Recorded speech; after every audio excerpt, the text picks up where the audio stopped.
Welcome to our first election webinar for 2023. The New South Wales state election on Saturday will be won or lost on trust and distrust, and a weird mix of wildcard politics. With consumer confidence well below 100, inflation high, interest rates increasing, fueling concerns about mortgage stress and the cost of living and the spectre of recession, we'd expect to see highly predictable patterns of behaviour. In the normal course of events, we'd expect consumer spending would be down. It's not. Holidaying would be down. Again, it's not. There are no vacancies. And the incumbent government would be ousted. And while that's more than possible, it's no certainty. We really do live in strange, uncertain times when normal economic and social predictors and relationships are just not behaving as we'd expect. So when it comes to politics and government, trust and distrust are always centre stage. But right now, this is truer than ever. So how are voters feeling as we approach this important New South Wales election? Well, in a word, they're feeling anxious, very anxious. Consumer confidence, the ANZ Roy Morgan Consumer Confidence Index in New South Wales is very low, at only 78.1. Alarmingly, this is in recessionary territory. Anything below 80 is kind of heading for a recession. And adding to their anxiety, people in New South Wales are expecting inflation of 5.6% over the next couple of years. Now, inflation expectations at 5.6% is really high, albeit down from 6.6% in November. A quarter of all mortgage holders in New South Wales are now classified as at risk of mortgage stress. And another interest rate rise in April will send this number even higher, to nearly 1 in 3 mortgage holders. There's slightly better news on the business front, with business confidence in February at 98.1, almost at the neutral level of 100. But when it comes to individual voters, what are the biggest issues they have on their minds in relation to the New South Wales election? What we see from our Snap SMS poll is their anxieties being expressed as very human fears. They say a lot of things, but after thematic analysis of a huge range of concerns, the number one fear by far is keeping the day-to-day costs of living down. This is kind of unsurprising given the 10 consecutive interest rate increases and rising inflation and increasing talk of global recession. Perhaps surprisingly, the cost of living is a little less important for Labor voters. Health and education are relatively more important for Labor voters than Liberal voters. Privatisation concerns and improving wages and conditions are much more important to Labor voters than Liberal voters. Just 1% of Liberal voters nominated privatisation as their top concern, and less than 1% of Liberal voters mentioned wages and conditions. For Liberal voters, on the other hand, the cost of living is the biggest issue by a country mile. Infrastructure also rates higher, and unsurprisingly, many Liberal voters simply want to prevent the Labor Party from winning the election. Just 1% of Liberal voters said the environment or climate change was their biggest issue, compared to 7% of Labor voters and a resounding 29% of Green voters. So we've looked at which issues are important to voters. So will they contribute to a change of government? Let's look at what the voters have to say. But first, some context. In the last New South Wales state election in 2019, the Liberal National Coalition, then led by Gladys Berejiklian, won a narrow majority in the 93 lower house seats. Since then, the government lost the Bega by-election to Labor and lost 2 other members to the crossbench. So they head into this election already in minority government. In other words, the LNP needed 47 lower house members to govern in its own right, but only had 45, relying on the support of the crossbench. At the next election on Saturday, our most recent poll, conducted just over a week ago, shows the LNP's primary vote down 7.6% to 34%, putting it level pegging with ALP's primary vote on 34%, up a little, 0.7% from 2019. So essentially the LNP has lost support across the political spectrum to the ALP, the Greens, One Nation and other minor parties and independents, which have all increased their support. Support for the Greens, for example, is up 3.4% to 13%. Support for the other minor parties and independents is up 2.6% to 17%. This includes the 5 Teal independents challenging Liberals in safe Liberal seats. And on a two-party preferred basis, we could also see a swing of 5.5% from Dominic Perrottet's LNP to Chris Minns' Labor Party. But of course that would still only deliver minority government to Labor, and even that might be a stretch. So who do they prefer as Premier? Opposition leader Chris Minns has a handy lead over Dominic Perrottet as preferred Premier. But to understand what might happen on Saturday, we need to examine the underlying currents of trust and distrust that were so critical to the outcomes of both last year's federal election and the Victorian state election. So let's explore how these are playing out in New South Wales. Trust and distrust are crucial to political success. Without trust, a political candidate struggles to win, but if they're distrusted, they lose easily. As Barack Obama famously said, if people can't trust their government, all else is lost. If a political leader has trust, it gives them license to have a vision. Without it, all they can do is be a politician and negotiate. Trust breathes life into imaginative and bold policy initiatives. But as you're about to see, the trust and distrust scores in New South Wales don't leave much room for brave policy initiatives. Trust allows political leaders to navigate in uncertain times and take swift, decisive action when disaster strikes, whether it's economic, social, military or health. But trust is a fragile asset. There's an old Dutch saying that trust arrives on foot and leaves on horseback. In other words, trust is slow to build, but can be lost in a heartbeat or hoofbeat. But it's distrust where our deepest fears, pain and betrayal surface.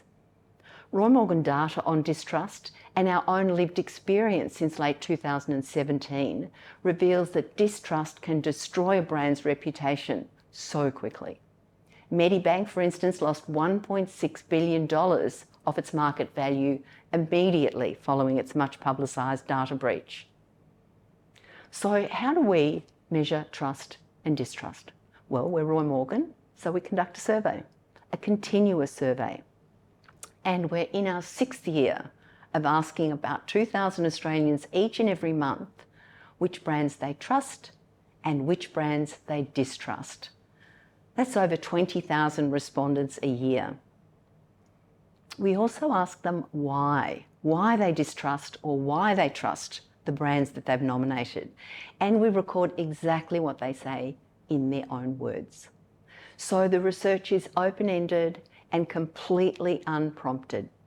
And what that means is that for people who nominate a brand, it's so top of mind that they put it ahead of all other brands swirling around in their consciousness.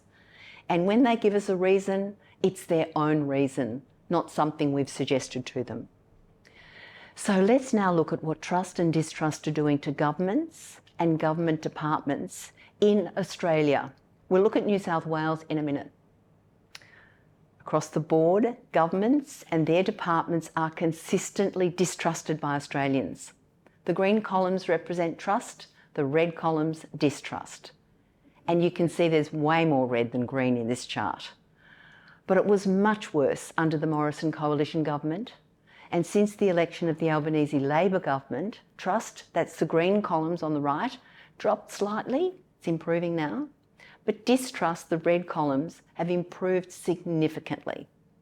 The black line with dots is what we call the net distrust score. That's calculated by subtracting distrust scores from trust scores. So why do we do it this way? Well, it's really important. Look at this slide and imagine if, like everyone else, we only measured trust. We'd see a really rosy picture with government trust bubbling along nicely. Indeed, it would even look like the Albanese Labor government was less trusted than the previous Morrison government. Now that would be misleading. It's only when we add in distrust, which no one else measures, that the truth is revealed. Dramatically. And in the net score line, when we get a very accurate picture over time of how distrusted governments and their departments really are, we can see clearly what's going on. We also know that when there's so much distrust, it's impossible to gain trust without first reversing distrust. And that's exactly what the Albanese Labor government's doing. As promised, I also asked the Roy Morgan data scientists to take a look at the New South Wales population. The results are quite fascinating. So look here at the yellow line. That's the New South Wales voters, distrusting the system of government, but less than anyone else, with the worsening due largely to Scott Morrison's COVID response and the Gladys Berejiklian scandals. And yet immediately the Labor government, the Albanese Labor government, was elected, that decline stopped, and New South Wales fell into lockstep with the rest of the Australian population. Dangerously for the Perrottet state government, this hints at a New South Wales electorate growing weary of the conservative side of politics. Absolutely crucial. So what about the leaders? Can Dominic Perrottet breathe some life back into the Conservative voters? Or is Chris Minns on track to be the next Premier? Trust, and importantly distrust, played a major role in the Victorian state election late last year, so how will they affect the results in New South Wales? To find out, we conducted a snap SMS survey of New South Wales voters, and we asked them. So both leaders have been in their respective jobs for less than 2 years. So the question is, have they had sufficient time to build name recognition and enough trust to get elected? According to the actual voters, each leader is pretty much equally trusted, with the Premier enjoying a very slight lead. But the bad news for Premier Perrottet is that he has 3 times more distrust than Chris Minns. And when we look at their net scores, the data shows Chris Minns enjoys a net trust score, while Dominic Perrottet has a net distrust score. So how much of a threat is that to the Premier? Let's give that question some context. In the run-up to the federal election last year, Scott Morrison had exactly the same amount of trust Dominic Perrottet has in the run-up to this state election, but look at the toxic distrust that forced the former Prime Minister from office. 4 times more distrust than the New South Wales Premier has. So is a net distrust score of -1 enough to unseat the Premier? Let's look at why he's trusted and distrusted. Being a principled, honest and moral person are solid reasons why voters trust Dominic Perrottet, as does his track record of getting things done.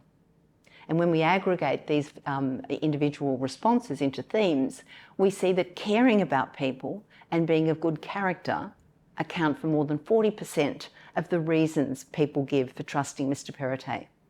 Having a good track record and doing a good job account for another 31% of the reasons voters trust him. So that's the good news. But why is he distrusted? Wow, that's a really different picture, isn't it? Selling off state-owned assets, anti-progressive, belongs to a right-wing conservative religion, and as one respondent said, he would sell his mother if it were permitted. There's also a widespread view that he's lying about not selling off any more state-owned assets and lying about his support for progressive policies just to get elected. And sure enough, when we aggregate the reasons voters distrust him, we see that almost 1/3 of those who distrust Dominic Perrottet think he's dishonest and a liar. This puts him in really risky territory. So what about his opponent? Would-be Premier Chris Minns is seen as an honest, working-class man who rejects petty politics. And in fact, his lack of leadership experience plays well for him, with one respondent saying he has a lack of political baggage and strong, clear policies. And when the trust reasons are aggregated into themes, the majority of New South Wales voters who trust him do so because he's honest, truthful and genuine, and because he's not corrupt. Interestingly, more than a quarter trust him because he isn't Dominic Perrottet. So what about distrust? Reasons for distrusting Chris Minns fall into a bucket of fairly general ALP issues, like federal Labor breaks promises, so maybe he will. Labor's a corrupt, flash-in-the-pan political party. It's an interesting thought. And it's in the ALP's DNA to break promises. So interestingly, there's very little personal vitriol. It's mostly political, not personal. So how does this picture of the leaders' trust and distrust translate onto their parties? Interestingly, both political parties have more trust than their individual leaders. Dominic Perrottet's trust score, remember, is 5%. His party score is 13%. Chris Minns' trust score is 4%. His party score is 20%, 5 times more than his personal trust score. On the face of it, this looks like good news for Chris Minns, but as we've seen, trust is just one side of the coin. What about the dark side, the distrust side? Well, the news only gets worse for Dominic Perrottet, with his coalition parties deeply distrusted. In fact, the LNP is almost 6 times more distrusted than the Premier's own distrust score. Reasons for this include scandals, the corruption that swirled around John Barilaro and Gladys Berejiklian, and the selling off of state-owned assets. So when we net these trust and distrust scores, Chris Minns' Labor Party has little difference between its trust and distrust scores, while Dominic Perrottet's Liberal National Coalition has a deeply disturbing net trust score of 21. Trust and distrust for political parties are really, really important when their leaders are relatively new and largely untested, which is the situation in New South Wales. On these numbers, the Labor Party will probably exert no real influence either way on Chris Minns' path to victory, while for the incumbent Premier, his Liberal National Party threatens to seriously damage his chances. Looking at the minor parties, One Nation is the only party with more trust than distrust. This could be significant on Saturday, depending on their preferences. And the Greens have a net distrust score. That said, the Greens' distrust is largely outside Sydney in regional New South Wales, so it probably won't have a huge impact on election day. In Sydney, the Greens are marginally more trusted than distrusted. So let's dig a little deeper into why political parties are trusted and distrusted, and what worries New South Wales voters about them. Disturbingly, 20% of voters say they trust the Liberals because they're better than Labor or the Greens. That's a pretty passive sentiment. On the flip side, the top reason voters distrust the Liberals is much more active. They say the Liberals are dishonest and liars. In our recent Snap SMS survey of voters, we also asked them what would worry them if the LNP were re-elected. And responses varied from, I'm worried about more privatisation of state assets, that's clearly an issue throughout this research, corruption, cushy jobs for their mates, a direct reference to the Barilaro controversy, and a fear that the current LNP Treasurer, Matt Keane, pejoratively known as Green Keane, would actually become Premier. Quantifying these concerns, the data shows overall the top concern is that Dominic Perrottet and the LNP would sell off state assets and infrastructure. This has been a significant issue for the Premier over recent weeks, and he responded during the election campaign by ruling out any further sales of state assets in the next term of government. Clearly that's not being believed. Now to the ALP and back to trust and distrust. The main reason voters distrust the ALP is exactly the same as for the LNP, dishonest and liars. On the flip side, the reasons they trust ALP are a lot more active and positive than for the LNP.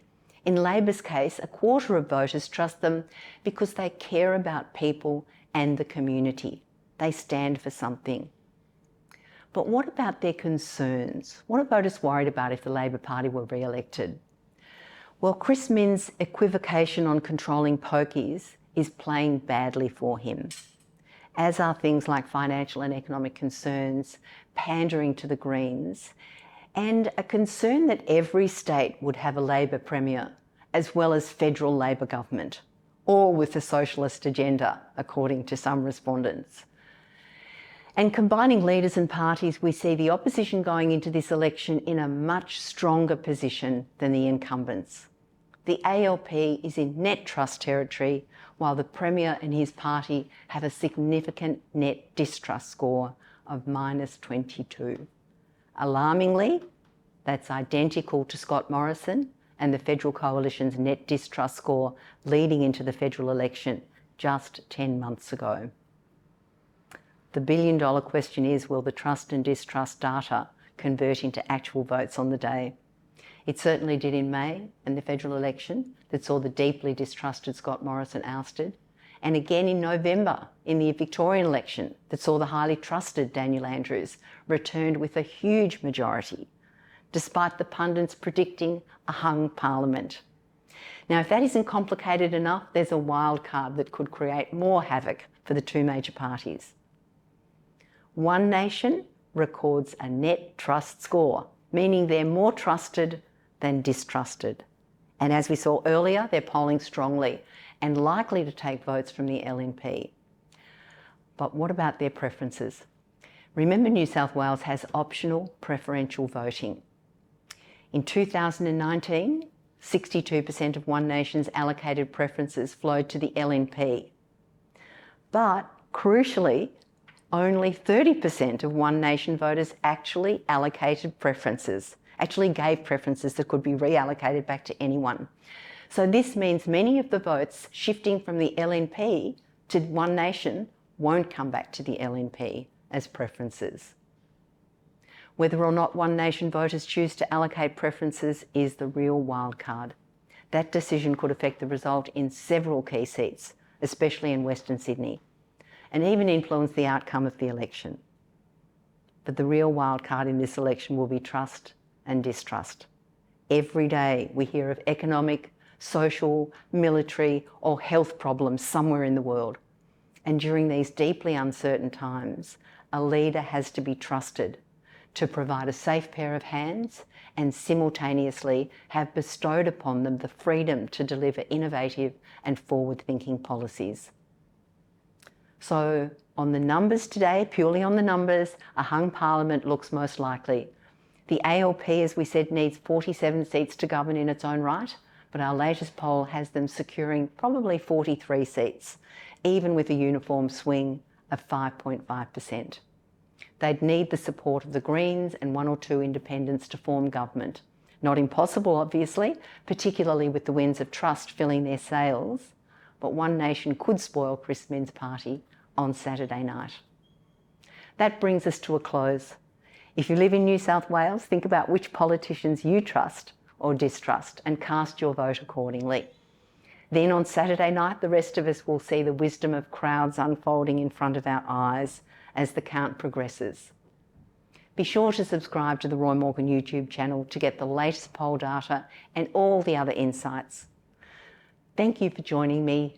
See you next time.